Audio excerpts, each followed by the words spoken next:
हरे कृष्ण, धन्यवाद प्रणाम सबको। आज का महान तिथि जो कि अद्वैताचार्य की आविर्भाव तिथि है, तो इसलिए मैं चाह रहा था कि आपको थोड़ा सा उनके बारे में इंट्रोड्यूस करूं, क्योंकि महान पर्सनालिटी है। तो ऐसे कई सारे हमारे अच्छे लिखते हैं अद्वैताचार्य की ग्लोरी,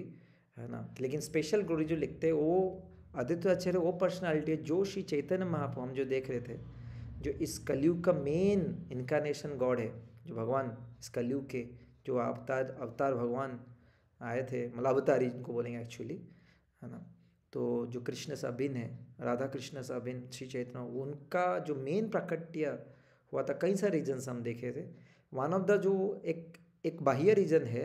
एक है अद्वैताचार्य की बुलावा। ये अद्वैताचार्य जब प्रकट हुए थे कलयुग में, हालांकि महाप्रभु से वो के पिता के समान के विषय से भी ज़्यादा बड़े थे, क्योंकि भगवान जब आते उससे पहले उनके कई सारे सीनियर्स भी आ जाते हैं, जैसे उनके गुरु उनसे सीनियर होते हैं, उनके माता पिता दादा दादी सब कोई। तो आचार्य भी बहुत उनके दादा के लेवल के एज के थे, और अराउंड 50-60 ईयर्स प्लस उनके से महाप्रभु से पहले आ गए थे वो। तो जब आए आदित्याचार्य देखते स्वयं, हालांकि आदित्याचार्य कौन है, आदित्याचार्य स्वयं हमारे गौर गौर गणेश दीपिका में लिखा जाता है कि वो महाविष्णु और सदाशिव के मिश्रित या कंबाइंड फॉर्म है। दो दो फॉर्म आके एक ले चुके, क्योंकि देखिए श्री चैतन्य महाप्रभु की लीला में लोग बहुत सारे आने की इच्छा किए थे लीला पार्टिसिपेट करने, लेकिन इतना संख्या नहीं हो सकता। तो क्या करते थे, मैक्सिमम अलग अलग अवतार, जो अवतार मिल के आते थे, बहुत जगह आता है, एक बॉडी में दो दो आते थे। तो ऐसे ही अद्वैताचार्य के अंदर कौन कौन है, महाशिव महाविष्णु है। महाविष्णु कौन, जिन पूरा महान जो कारणोदक्ष सागर में पूरा बहुत बड़े महान फिगर है उनका, और उनके एक एक स्वेट पोर्ट या जो पसीना का जो हम देखते हैं ना, जो हमारे शरीर से पसीना निकलते हैं, हमारे होल्स होते हैं शरीर में, उनके हर एक स्वेट पोर्ट से एक एक ब्रह्मांड निकल रहा है ना। जब वो सांस लेते हैं तो पूरा, है ना, सॉरी, सांस जब लेते हैं सारा ब्रह्मांड उनके अंदर आ जाता है, हम सांस छोड़ते हैं तो सारा ब्रह्मांड बाहर जाता है। ऐसे और ब्रह्मांड मतलब एक एक पोर से एक एक ब्रह्मांड, सोचिए कितना बड़ा शरीर होगा हमारा, इतना छोटा एक छोटा ब्रह्मांड हमारा, एक देखते यूनिवर्स कितना बड़ा यूनिवर्स ही, कहीं बड़े बड़े साइंटिस्ट उसका मापदंड नहीं कर पाए सही से कहीं, और इनके बस वो छोटा सा एक ब्रह्मांड कहाँ से आया, एक उनके पोर से आता है ना। और दूसरा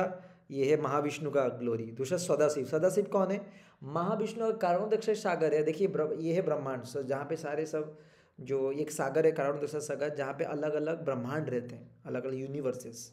जिसको मल्टीवर्स कॉन्सेप्ट बोलते हैं इवन साइंटिफिक थ्योरी में, है ना। उससे बियॉन्ड होता है ब्रह्म ज्योति, जहाँ पे कुछ नहीं होता, जैसे बोलते हैं ना स्पेस, उसको बोलते हैं ब्रह्मन स्पेस, जहाँ पे खाली भगवान की दिव्य चमक है बस,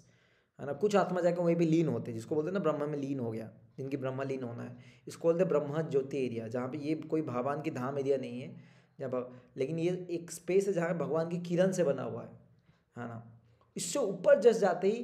है ना, वैकुंठ लोक आता है, उसके ऊपर अगर जाएंगे, और वैकुंठ और ब्रह्म ज्योति के बीच में आता है ये सदाशिव लोक। यहाँ पे सदाशिव रहते हैं, जो देखते हैं ना, जो लोग शिव जी के शुद्ध उपासना करते हैं, शुद्ध भक्ति, उनको यहाँ गति मिलती है, जो कैलाश में करके, या लेकिन जो शिव जी के भौतिक उपासना करते हैं उनको यहाँ नहीं मिलती। जो प्योर भक्ति, मतलब जिसमें अकिंचन भाव से, निष्किंचन, कुछ भी इच्छा नहीं, खाली शुद्ध भक्ति की इच्छा शिव जी से रखते हैं, उनको ये धाम मिलती है। तो ये जो अद्वैताचार्य है, ये दोनों की कॉम्बिनेशन, ये है हमारे महाविष्णु और हमारे सदाशिव लोग, सदाशिव दोनों की कंबाइंड फॉर्म होकर अद्वैताचार्य थे। जब वो आए, देखे कलयुग का इतना बेहाल है, जब पहले आ गए थे महाप्रभु के, तो देख रहे कलयुग का इतना रैम्पेंट खराब हाल था, और सब लोग खाली शास्त्र खूब पढ़ रहे थे, लेकिन शास्त्र के नाम से झगड़ा करना, एक कहाँ से श्लोक मारूं, उसको कौन सा श्लोक करूं, खाली लोग अपने आप को बड़ा दिखाने के लिए शास्त्र पढ़ रहे थे। कोई शास्त्र का मर्म नहीं समझना चाहता कि भगवान से संबंध बनाना है, भक्ति करना है, भगवत प्राप्त करना है, प्रेम प्राप्त करना है, बस शास्त्र को लेके झगड़ा करो कि मैं जो तर्कोपतिष्ठा, है ना, जैसे बोलते तर्क प्रतिष्ठा करने के लिए, मैं सही हूँ, वो सही है, सही नहीं है, मैं महान व्यक्ति हूँ। और कई सारे लोग तो शास्त्र को लेके ही गलत काम करते थे, मछली खाना, ये करना, सब कुछ, है ना। तो ये अद्वैत से देखे बड़े उदास हुए, और उन्होंने बहुत हुंका लगाया, महाप्रभु को बुलाया कि हे, जो उनको पता था कि भगवान प्रकट होने वाले कलयुग में, वो चाहते थे जल्दी प्रकट हो, क्योंकि कलयुग का इतना खराब हालत हो रहा है, उनको लग रहा था अगर नहीं प्रकट होंगे तो मेरे गुस्सा से, कि शिव जी जैसे आशुतोष है, जितना जल्दी खुश होते उतना जल्दी गुस्सा होते हैं, बोलते मेरे गुस्सा से मैं सबको चक्र से ध्वंस कर दूंगा अगर वहाँ नहीं आएंगे। तो क्या करते थे वो, फिर उन्होंने क्या किया, तो प्रार्थना किया कि जानते थे भगवान को बहुत जल्दी खरीदने के लिए क्या करना होगा, भगवान को तुलसी और गंगा जल से, मतलब तुलसी और जल से अगर कोई उनको तुलसी ऑफर करता है तो भगवान बहुत जल्दी खरीद लेते हैं। उन्होंने ये श्लोक कहाँ से सीखा था, उन्होंने सीखा था गौत्यम तंत्र में, है ना, कि जिसमें महान श्लोक आता है, तुलसी दल मात्रेण जलस्य चुलके नवा विकृंतम स्वात्मनम भक्तेभ्यो भक्त वात्सल्य। क्या बोल रहे, तुलसी दल मात्र, तुलसी की थोड़ा दल मात्र से, जलस्य चुलक चुलू चुल्लू भर जलक चुलुके नवा, चुल्लू भर जलक लिए और तुलसी डाले भगवान को, स्पेशल गंगा जल हो, कोई भी जल हो, इवन नॉर्मल जल है लेकिन स्पेशल गंगा जल और प्रिय है भगवान का चरणामृत, गंगा यमुना या राधा कुंड का जल, किसी को कोई भी जल हो, है ना, उसमें तुलसी डाले और भगवान को कोई, तो भगवान क्या बोला, विकृतम स्वात्मन, वो आत्मा मेरे को खरीद लेता है और मैं भक्ति व्यो, वो भक्ति, उसके भक्ति से भक्त वात्सल्य हो जाता हूँ। जैसे बछड़ा गाय के पीछे भागता है, मैं ही भक्त के पीछे भागता रहता हूँ, कैसे उसका कृपा करूँ, कैसे उसका ध्यान रखूँ, कैसे उसका मंगल करूँ। बस खाली तुलसी का कोई अगर थोड़ा सा भी चुलुक पानी में अगर भगवान को दल से ऑफर करे। और ये अद्वैताचार्य जब ने पढ़ा ये सुंदर सा श्लोक, तो उनको हृदय बोले कि अगर भगवान को रीझना है यार, उनको प्रकट करना है जल्दी, तो मेरे को तुलसी हर दिन वो करते थे ऑफरिंग शालिग्राम शिला को रख के, है ना, और उसके साथ, है ना, उनको हर दिन तुलसी के साथ जब करते थे तो बहुत, जब हुंकाते थे हे गौरांगा चिल्लाते थे, फिर उनकी पुकार सुन के वहाँ पे गोलोक में जो राधा कृष्ण, जो गौरांग, जो कि स्वयं राधा कृष्ण नहीं अन्य, वो एक साथ मिलके फिर प्रकट होते हैं जो गौरांग हो। तो इसलिए हमारे आचार्य नरोत्तम दास ठाकुर लिखते हैं, है ना, दया करो सीतापति अद्वैत गोसाई, तब कृपा बोले पाए श्री चैतन्य निताय। कि बोले हे दया, कब मेरे को सीतापति, उनकी दो पत्नी थे, एक थे श्री और एक सीता, है ना, तो सीता, तो बोले दया करो सीतापति, हे सीतापति मेरे को दया करिए, है ना, अद्वैत गोसाई, जिनका नाम है अद्वैत गोसाई, तो उनसे क्या हुआ, उनकी कृपा से, तब कृपा बल, आपकी कृपा बल से क्या हुआ,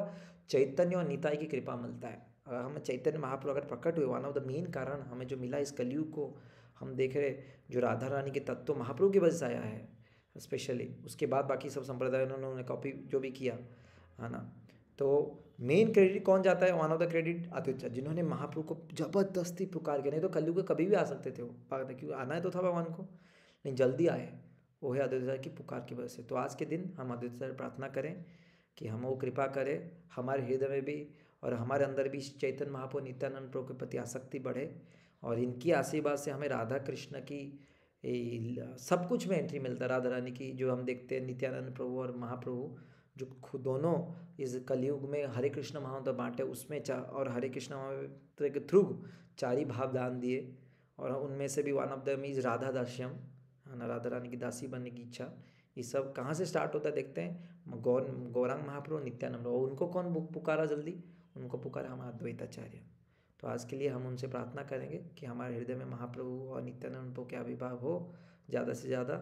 और वो हमें कृपा करे, है ना। धन्यवाद। हरे कृष्ण। धन्यवाद।